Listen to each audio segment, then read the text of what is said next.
Some of the views expressed on the Mormon Channel are solely for the education and inspiration of our audience and may not represent the official position of the Church.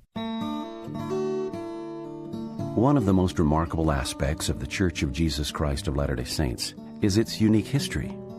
Throughout the world, great stories from faithful church members have only added to that history. This program shares some of these incredible stories of faith, perseverance, hope, and inspiration. You're listening to Legacy. I'm your host, Nathan Wright.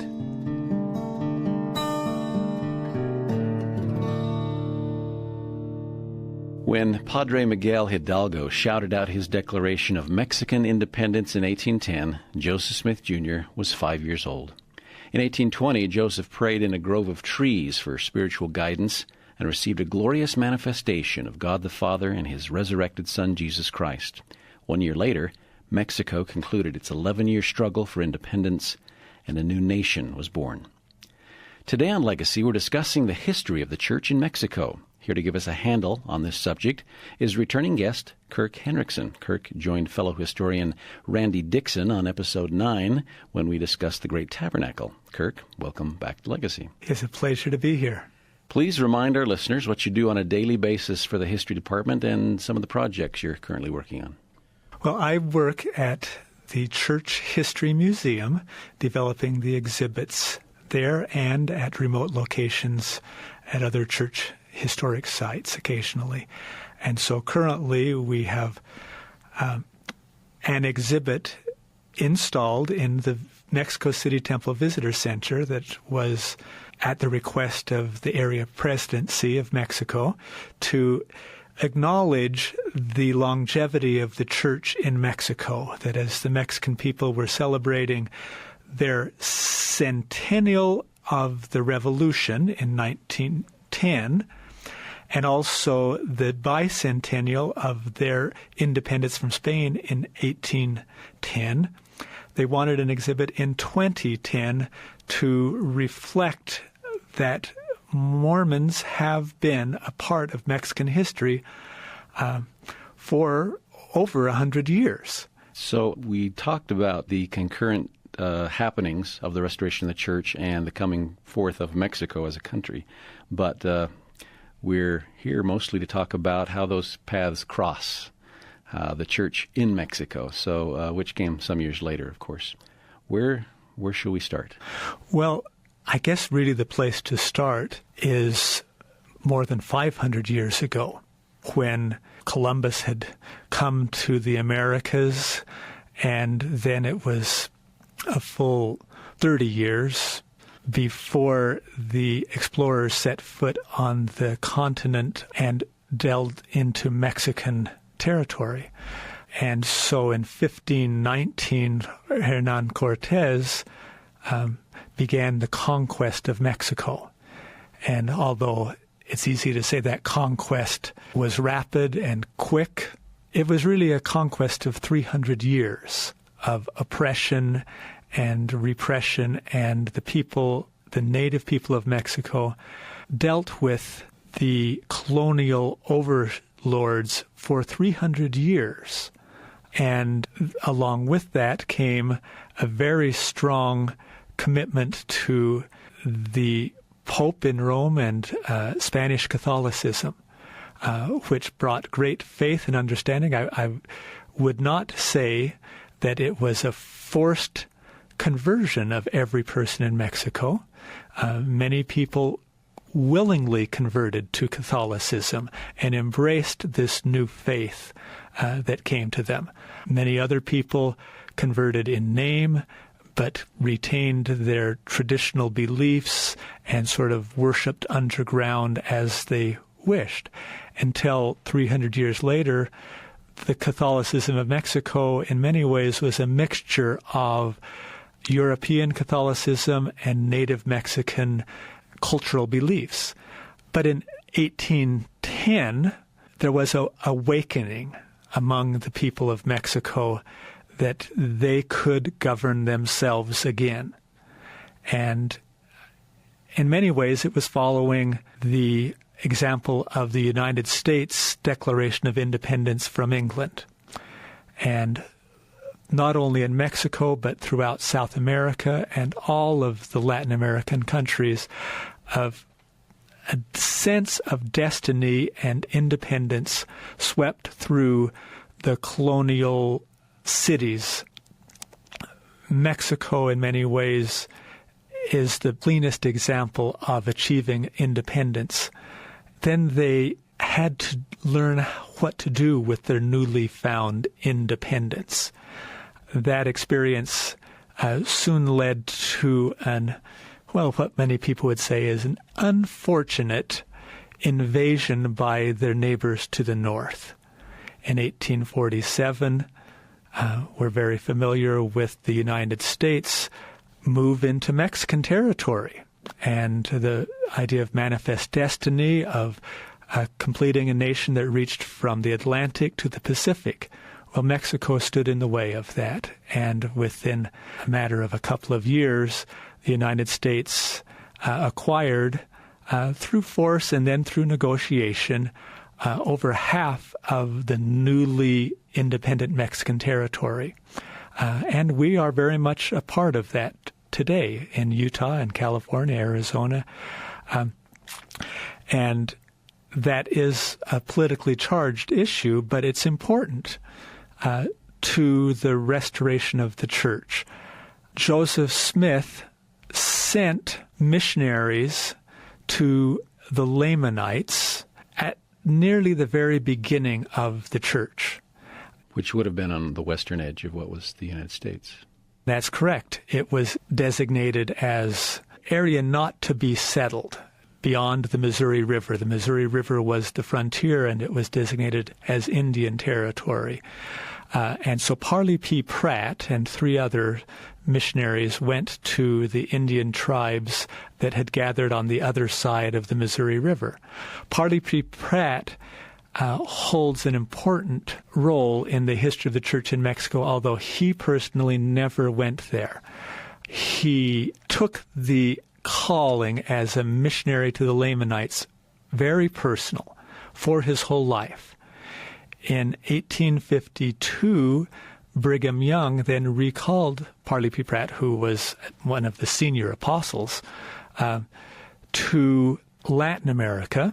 In this instance, they went to Chile on the Pacific coast to establish the first mission of the church among Spanish-speaking Latin American people.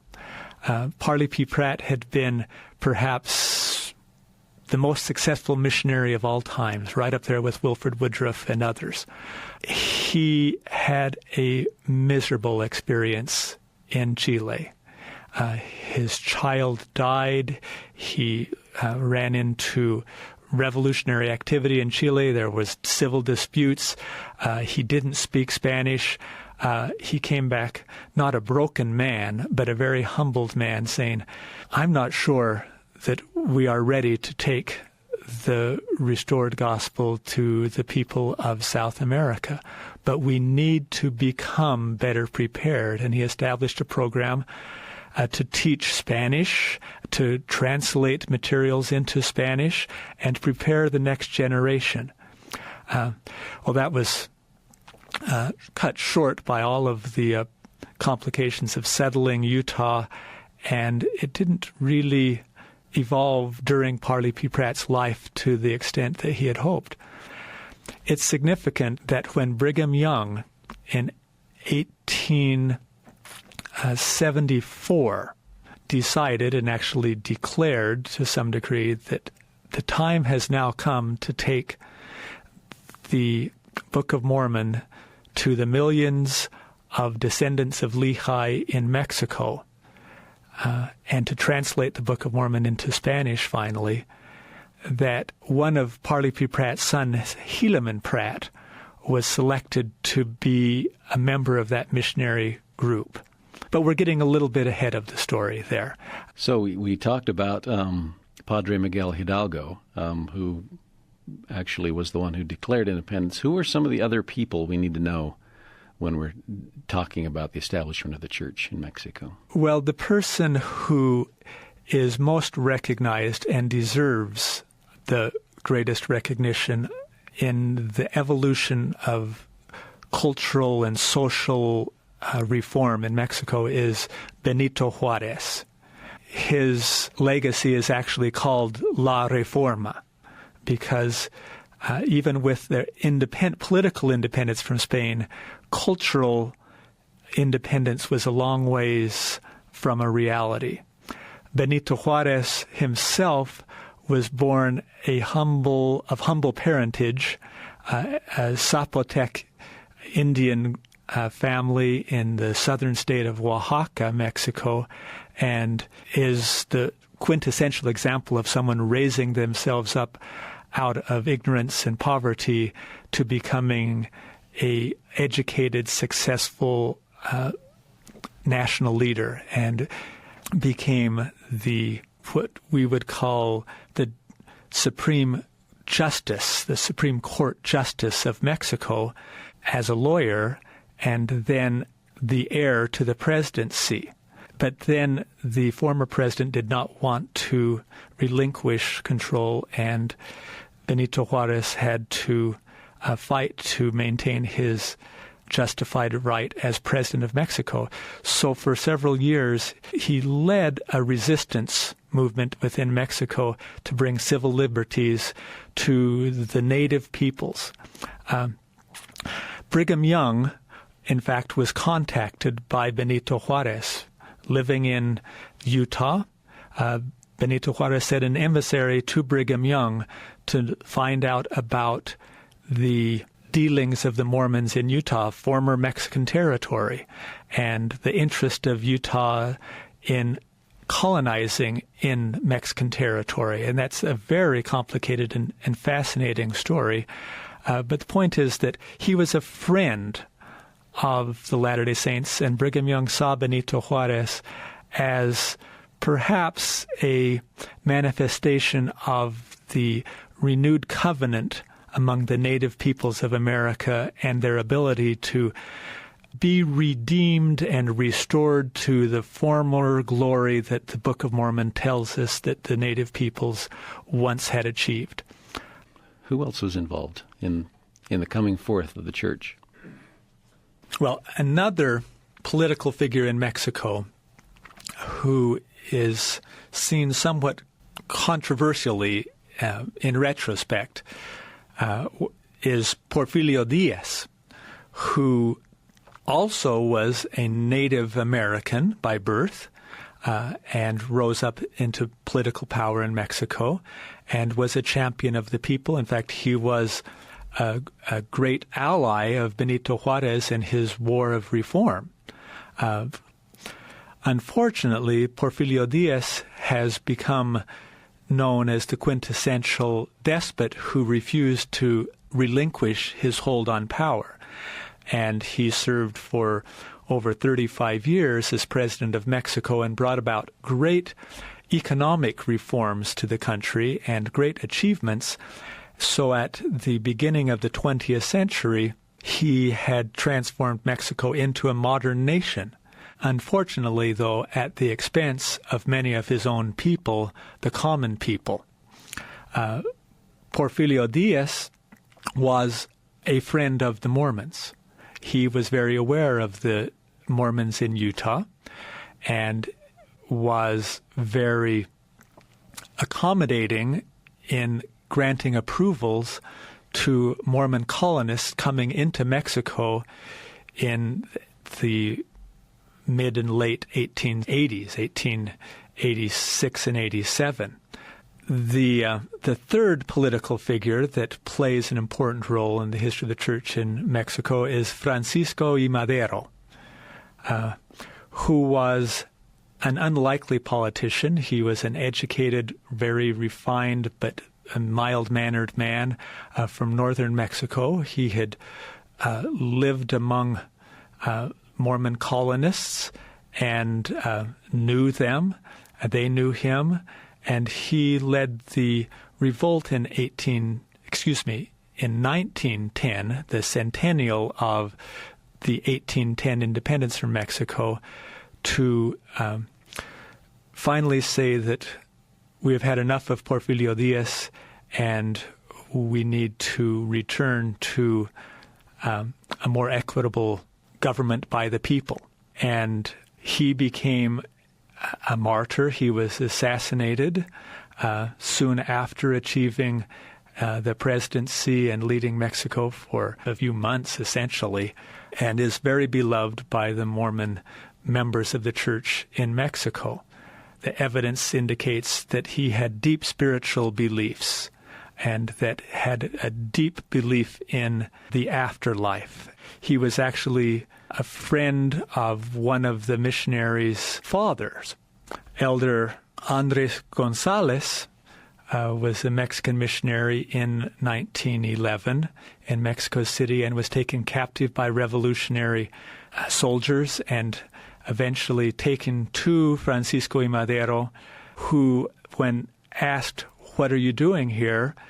And he explained his purpose as a missionary and who he was and where he was from, Francisco y Madero said, "Your father was my school teacher.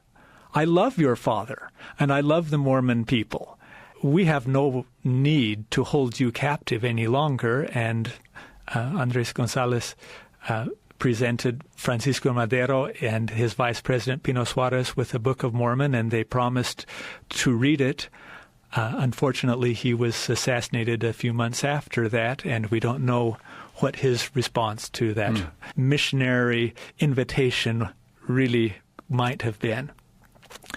Now, those are the Mexican national figures. We've talked about Joseph Smith, who in the preface of the Book of Mormon was commanded essentially to take the Book of Mormon to the descendants of Lehi in America. And Parley P. Pratt, as an intent missionary to fulfill that. Brigham Young is the person that we perhaps owe the most debt to, because he, in reality, made it happen. Brigham Young consistently said, "I'm only trying to do what Joseph would have done." And one of those things that Joseph wanted so much to do was to take the Book of Mormon to the whole world, and especially to the inhabitants of the Americas. And so in 1874, Brigham Young, now president of the church, firmly established in Salt Lake City, had been watching the political affairs of Mexico. He had been watching the reform of Benito Juarez, and as I said, had been contacted by Benito Juarez, and knew how the social reform had transformed political freedom in Mexico, where 10 years earlier it was not permitted to have a Spanish copy of the Bible in a Mexican home. Only the priest could have the Bible, especially in Spanish. The reforms of Benito Juarez and others brought about a change that allowed religious liberty among the Mexican people. And with that came a outpouring of Protestant missionaries into Mexico and American Bible societies taking the New Testament to Mexico in the 1860s. Brigham Young was very familiar with this new transformation of political freedom and religious liberty in Mexico. So Brigham wasn't the only one watching what was going on in Mexico, is what it sounds like. And he knew that previous to that time that we would not have been successful. And so in 1874, when he said, "The time has now come to take the Book of Mormon to the millions of people of Mexico," he was not just making a spiritual prophecy, but a very practical prophecy, and then commissioned 2 men to translate the Book of Mormon into Spanish. A man by the name of Daniel W. Jones had been born in Missouri to non-Mormon family at the time of the persecution of Mormons in Missouri. He had no connection with the church at all, but in 1847, as an orphaned young man, joined the army and went to Mexico, where he served the United States. But when the war finished and the company withdrew, he decided to stay. And I guess in some people's mind would be seen as a traitor. Although he never fought against the United States, he loved the Mexican people, and he loved the culture and the life that he had there. And so he learned how to make saddles among the Mexican people. And knowing a little bit about Spanish colonial Mexico, saddles were a very prestigious thing to have. A wealthy man had many saddles. It was a sign of their wealth and their prestige, and he learned how to do that. But during that time, he also heard about the Mormons in Utah and felt an impression that he would like to know more about them, and arranged to accompany a group of people herding sheep to Monterey, California, and through a series of events ended up in Provo and joined the church. He actually was injured and ended up staying there to recover from his injury, and decided to stay in Utah. And he brought with him a rudimentary understanding of Spanish. There was really no one else in Utah at that time who spoke Spanish well enough to translate the Book of Mormon. And when he was commissioned by Brigham Young to do that, he recognized that he was not capable of doing that. And he and one other man, Henry Breezy, admitted their incapability of doing such a large project and prayed humbly that a educated Spaniard would be provided to help them in this work. Well, unbeknownst to them, during that very same time period, a man by the name of Meliton González Trejo, who had been born in Spain and raised in a military family as an officer in the Spanish army, he had also learned about the Mormon people through missionaries in France, because there were no Mormon missionaries in Spain permitted at that time. And potentially he received a knowledge of the church through his understanding of French and French printed pamphlets that had been distributed by John Taylor in France in the 1850s. And another report says that his wife or the wife of a friend of his had been to England and had met Mormons there and came back and reported about the church to him. And so he had this vague understanding of a group of people that were trying to establish the primitive original church in the deserts of the western United States. And so he asked for a transfer from his military assignment in Spain to what he hoped was Mexico or the Western Hemisphere and somewhere closer to Utah. Well, it ended up that he was sent to the Philippines. Jumped completely over the continent and landed on the other side of the world, literally, where he served there for a few years. But this ache for knowledge of the church continued to burn inside of him, and eventually he resigned his commission. He actually asked for a furlough to go home and received permission, and he gathered up all of the money and sewed it inside of his coat that he had earned over that year.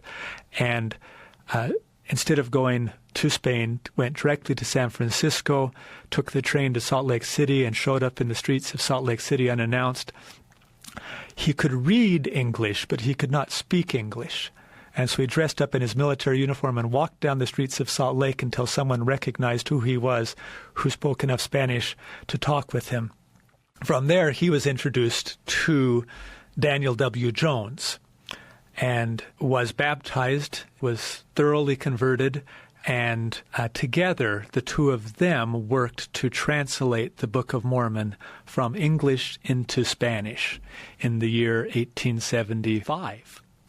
Well, that did not complete their assignment. They finished the translation and took it and delivered it to Brigham Young, and Brigham Young said, "Very well done. Now, would you have it printed?" Well, neither of them were printers, but that assignment was delegated to them. And not only did they have to have it printed, they had to gather the money through subscription of the members of the church to pay for the printing of the Book of Mormon. Well, it ended up that they selected passages from the Book of Mormon enough to fill 100 pages of selections from the Book of Mormon, so that it was a smaller compilation that was reasonable to print. And they printed 1,500 copies of this and delivered that to Brigham Young, and Brigham Young said, "Very well done. Now I would like you to take it to Mexico." Well, at that point, Melaton Trejo had spent all of his money that he had saved. He himself paid for much of the publishing of the Book of Mormon in Spanish, and Daniel Jones was assigned to lead an expedition of missionaries to Mexico and take these 1,500 copies of the Book of Mormon with them to distribute to the people of Mexico. A fairly bold gesture, because it was not, even with Benito Juarez's political reforms, a absolute surety that they would be received favorably in Mexico. First of all, they had to get there. They had to travel overland several thousand miles through unmapped territory of Arizona to get to Mexico in the most direct route. They arrived there in the winter of 1875-76, and the Mexican border crossing office in what was then called El Paso del Norte questioned their intention. In all honesty, they replied, "We are here as Mormon missionaries, and we have copies of the Book of Mormon that we would like to distribute in Mexico," fully expecting to be rejected. And the men at the table just kicked back their heels and laughed out loud, and Daniel Jones didn't know what they were talking about. And then they turned to their chief, their director, and said, "Weren't you just today at lunch telling us that those Mormons in Utah are a good example of settling arid territory, and we could use many of them and their type here in Mexico?" And the officer said, "Matter of fact, I did say that, so I guess we will grant you permission to enter our country." So they did enter, and they began distributing copies of the Book of Mormon to the people in what today is Ciudad Juarez. Then it was called El Paso del Norte. What they encountered, though, was nearly as quickly as they could hand out the copies of the Book of Mormon to the people, someone else came along behind them and gathered them up and destroyed the copies. And so they were not well greeted by the priest in that area. So they decided, after all their work of translating and printing, they were not going to throw these copies of the Book of Mormon away. And so they retrenched. And Daniel Jones and his son took up residence in El Paso del Norte. And Brigham Young, at their departure, had presented Daniel Jones with a chest of tools and said, "These may come in handy." It was a chest of saddle-making tools, very specific to that trade. Daniel Jones opened up that chest, set up a shop, and began making saddles for the Mexican people. The report is that he made one for the governor, he made one for the Catholic priest, and he won his way into the hearts of the people.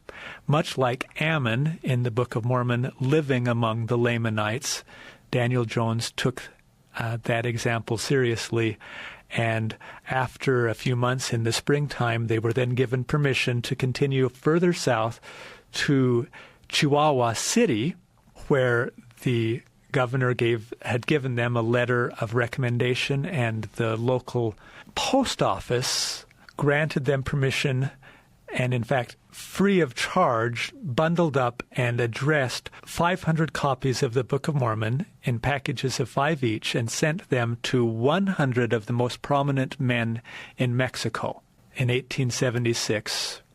100 years, since the Declaration of Independence in the United States, they celebrated that event by sending the Book of Mormon throughout the Republic of Mexico.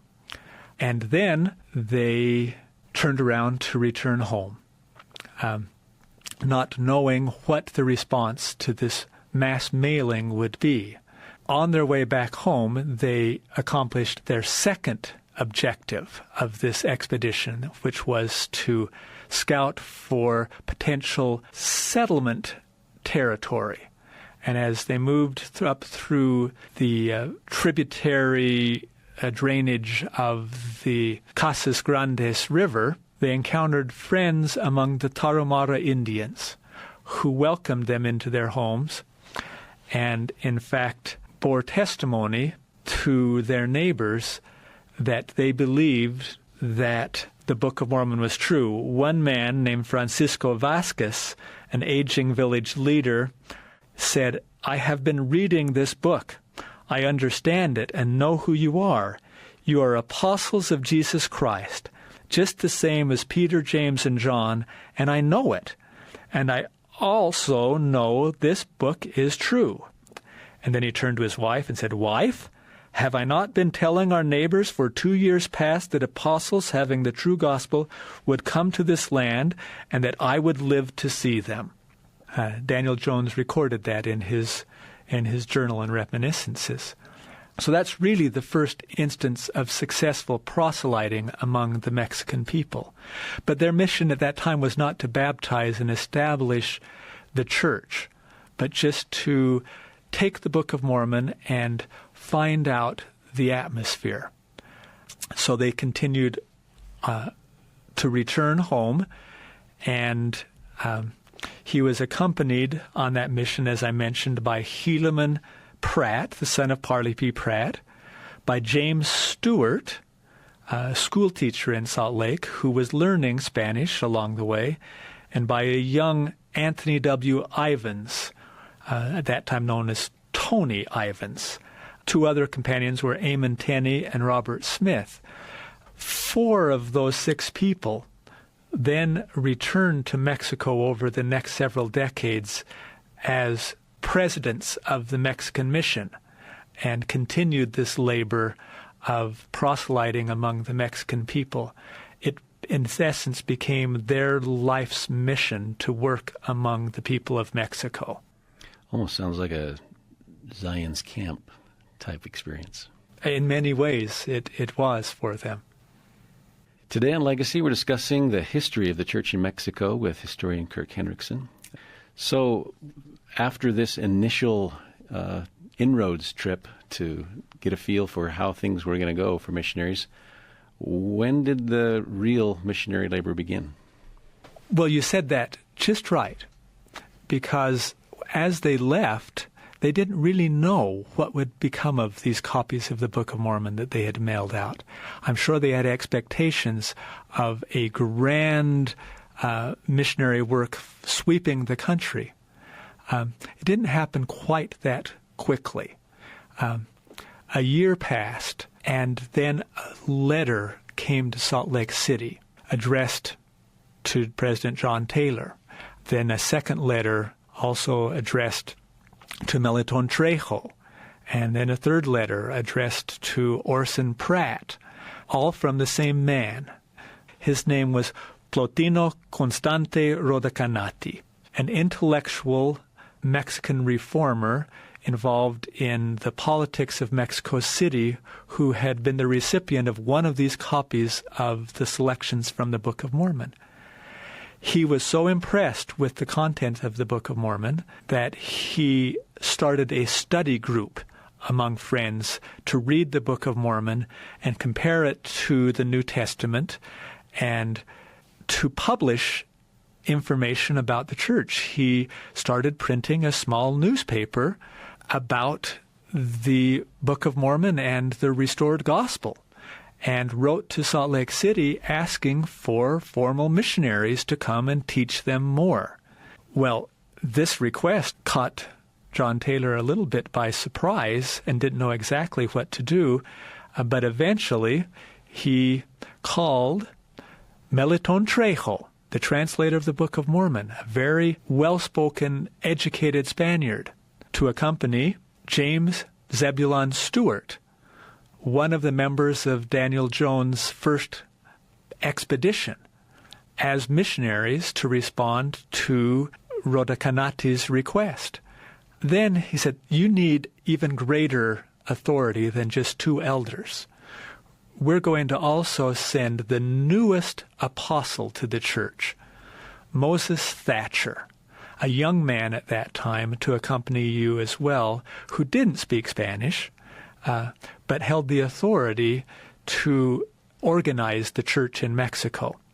So the 3 of them went by ship from New Orleans to Veracruz and then to Mexico City in 1879, November, and met with Rodakanati and his study group, and within a couple of weeks baptized many members of that group and organized the first branch of the church officially in Mexico. The secondary leader, Plotino Rodakanati's follower or assistant, was named Silviano Artiega. He was a full-blooded Aztec, as stated by Moses Thatcher.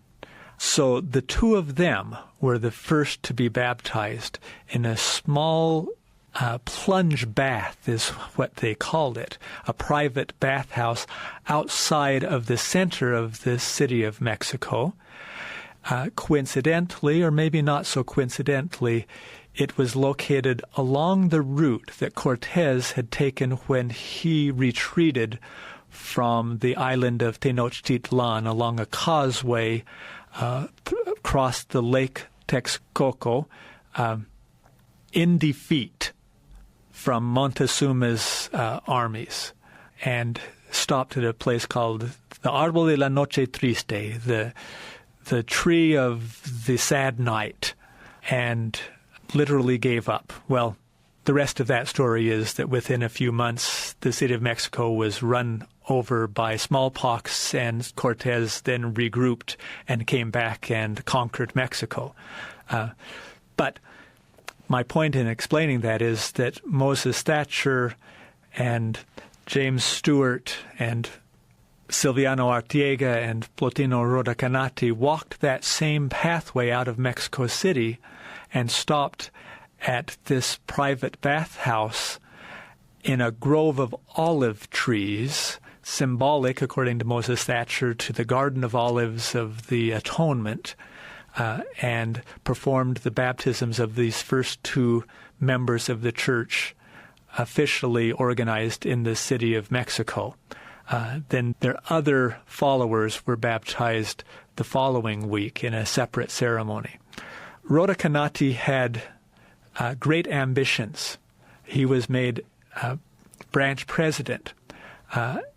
His ambitions were perhaps a little different than the ambitions of Moses Thatcher, and they ran into conflict with each other when Moses Thatcher would not provide all of the resources that Rodakanati expected the church to give in terms of more missionaries and schools and churches and immediate involvement of the church.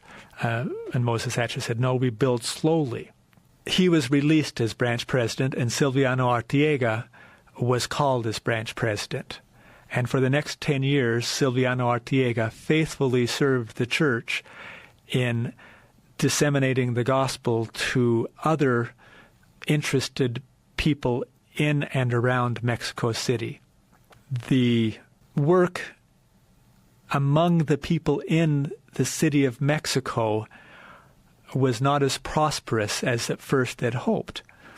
But where they did find interested people interested in the restored gospel of Jesus Christ in the Book of Mormon, were among the traditional native, as Moses Thatcher would say, Aztec, although they were among many different linguistic and indigenous groups, around the periphery of Mexico City.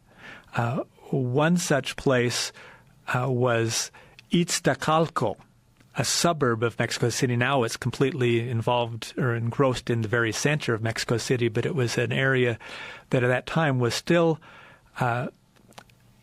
dissected by canals and floating gardens. And the people of Ixtacalco raised the vegetables and fruit for Mexico City and brought them into the city on small wooden boats. Well, a man by the name of Buenaventura Paez lived in Ixtacalco, and he made these boats as a business. A very ancient Mexican, perhaps the most Mexican of all crafts, of floating boats on the lake to gain access to the city of Mexico of Tenochtitlan, was still 300 years later very much alive. And Buenaventura Paez had been investigating or contacted by Methodist missionaries, and evidence indicates that they held Methodist meetings in his home, and in fact his home was the meeting place for the Methodists. He was converted to the LDS faith by Silviano Artiega and James Stewart, and joined the church, and then took the gospel outside of Mexico City further to the regions in the foothills of the volcano Popocatépetl, where the church was introduced to an assumed friend of his, Lino Zarate, and other extended family members of the Paez family that lived in the areas of Ozumba and Atlautla and Tecalco on the foothills of the volcano Popocatépetl. Lino Zarate and his wife then made the journey into Ixtacalco, where they were baptized in the canals adjacent to the home of Buenaventura Paez, and then returned as a dedicated missionary among his neighbors, and soon there was a small gathering of members of the church in these outlying areas. Moses Thatcher had gone back to Utah to return and report, you could say, and left James Stewart and Meleton Trejo there to work with the native Mexican members of the church. So there were just two missionaries. Meleton Trejo then asked one of these members of the church to accompany him back to the United States over land, and the two of them left on horseback and traveled through various cities distributing pamphlets along the way. James Stewart would mail pamphlets ahead of them, and they would pick them up in each city and distribute them. James Stewart then was left alone in Mexico City working with people like Silviano Artiega, Lino Zarate, Amado Perez, and many other members of their converts. So in essence, the church was being run by local members. The missionary effort was by local members among their friends and family. And that was the case, continued to be the case, nearly for the next 40 years. Very few Anglo missionaries ever served in Mexico at any one time, where the local members carried the bulk of the responsibility for spreading the gospel among their friends and family and conducting their own meetings as they were ordained and set apart as priests and elders of various branches. A story that we can't skip over is when Moses Thatcher returned to Mexico in the spring of 1881. He wanted to initiate a new beginning, to dedicate the land. They'd had a small dedicatory prayer in a hotel room soon after they first arrived. But in talking with Ventura Paez and Lino Zarate and Silviano Artiega, they decided that the appropriate thing to do would be to climb to the upper slopes of the volcano Popocatépetl, the snow-capped peaks of this 17,000-foot volcano that had for centuries the reputation of being the sacred mountain of the traditional people. Moses Thatcher said, we need to rise above the degradation and the filth of the city to where we can worship in a holy atmosphere. And so this group made the journey from Mexico City to the city of Osumba, where they were joined by Lino Zárate, and Ventura Páez led them up the slopes of Popocatépetl. It was a 3-day journey for them to do this, and they scheduled it to be on the upper slopes of the volcano on April 6th, 1881, to commemorate the General Conference of the Church and to sustain the apostles and leaders of the Church, just as was being done in Salt Lake City at the same time. The interesting twist of events here is that Buenaventura Páez, now, I won't call him elderly, but an older man, led them because he had climbed this mountain several times to gather, or to harvest, I should say, timbers for the boats that he made in Mexico City. This was their forest, and was very familiar. But as a young man in 1847, he had been a soldier in the Mexican army in the war against the United States. And in defense of Mexico, he and his brother climbed the slopes of Popocatépetl and placed the Mexican flag on a lofty peak there in declaration of Mexico for Mexicans, México para Mexicanos. At that time, the love of the United States was not very strong in Mexico.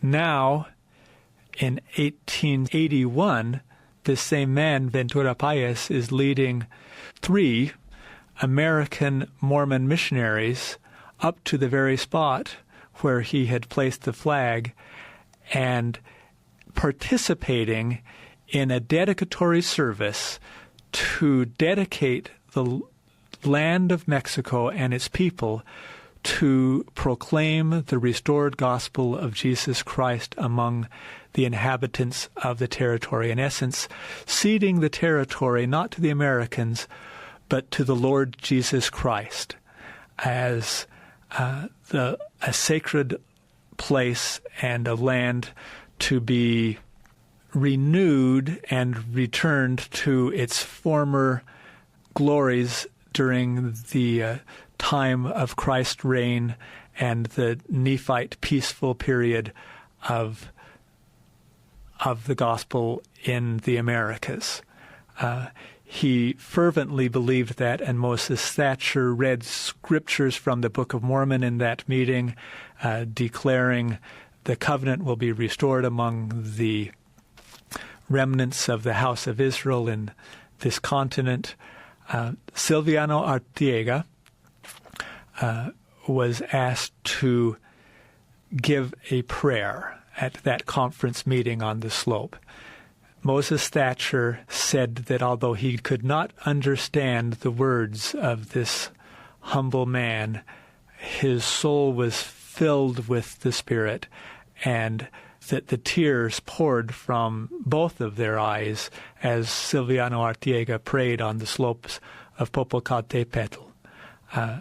Soon after that, Lino Zárate was ordained to the Melchizedek priesthood and the office of an elder on that same occasion, so that he could act as a missionary and a leader of his people in the coming years, which he did do up till the time of his death. Lino Zarate deserves special note in that as an older man in 1902, when the church was being re-established in Mexico, he volunteered missionary service and traveled on foot hundreds of miles to visit various communities, and contracted typhoid fever and then died directly as a result of his diligence and unrestrained testimony of spreading the work of the Lord among his people.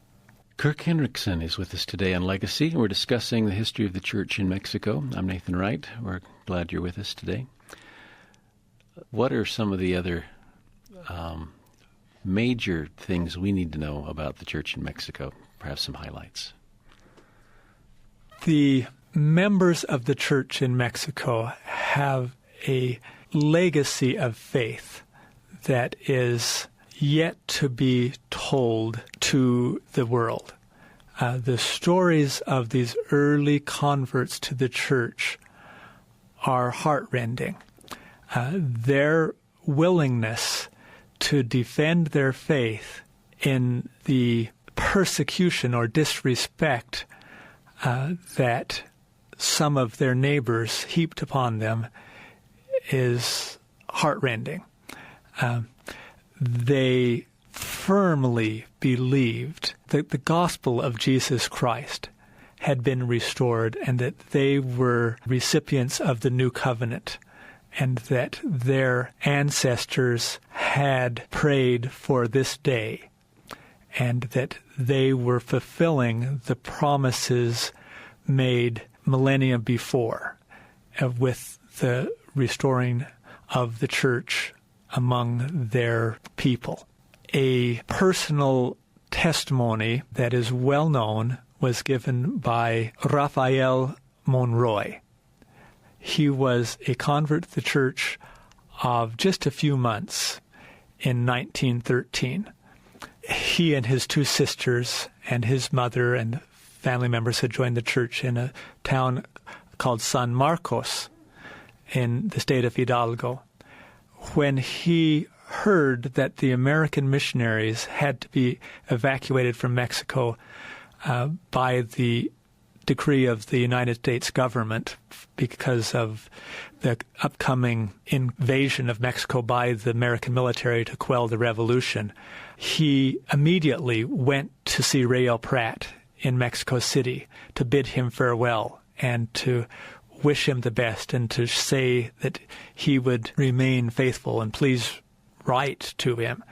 Rael Prat said, "Thank you for coming. We will ordain you to the office of an elder, and you will act as branch president of the people in the town of San Marcos in our absence," which he did for the next 2 years. But the events of the revolution eventually reached San Marcos. The people of the village area of San Marcos were a bit resentful of the growth of the church there. As the revolution swelled in the south, many members of the church from towns in Morelos and in southern Valley of Mexico moved and joined with the members in San Marcos, and the church began to grow there, and it became a threat or a perceived threat to the neighbors, much like happened in Missouri and Nauvoo with the early saints. And so some of these neighbors that were jealous and concerned about the Mormon growth in their area told the soldiers of the revolution that Rafael Monroy had been supplying guns to the opposition, that he owned a store and he was supplying food for the opposition. So when confronted on this, he, of course, denied it. He says, I have no guns. I'm not selling any guns. And they went back to the people, and the people said, "Oh, yes, he does. He's just got them hidden. Keep looking. You'll find them." All of the time saying, if you will deny your Mormonism, we will withdraw this accusation. In the end, Rafael Monroy and his assistant, Vicente Morales, from the state of Morelos, had to make a declaration. They said, the only arms that we have that we have to give to the people are the scriptures of the Lord Jesus Christ. And they showed them, pulled their New Testament and the Book of Mormon from their pockets and declared, "This is our testimony. These are our only arms to defend ourselves with."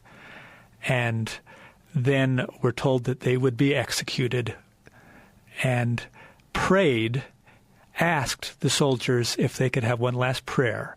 And in that prayer, prayed that the soldiers would not be held accountable for this action, that they knew not what they do, paraphrasing the words of our Lord Jesus Christ, and then stood up to be shot, martyrs to the faith. There are many people in Mexico whose faith is equal to that of Rafael Monroy and Vicente Morales. And the church is growing and has continued to grow and flourish through various struggles and events over time that could have brought an end to this work. Today, there are over 1 million members of the church in Mexico. That is more members of the church than there were in the whole world at the time of David O. McKay. So the church is larger in Mexico today than it was at the time of my birth in the whole world. Their pioneer stories are equal to our pioneer stories, and the story of faith and commitment is remarkable. Thank you for letting me share a few of those. Thank you. Kirk Henriksen has joined us today on Legacy with an amazing look into the history of the church in Mexico. Kirk, it's been a great pleasure. Thanks for joining us. You're welcome.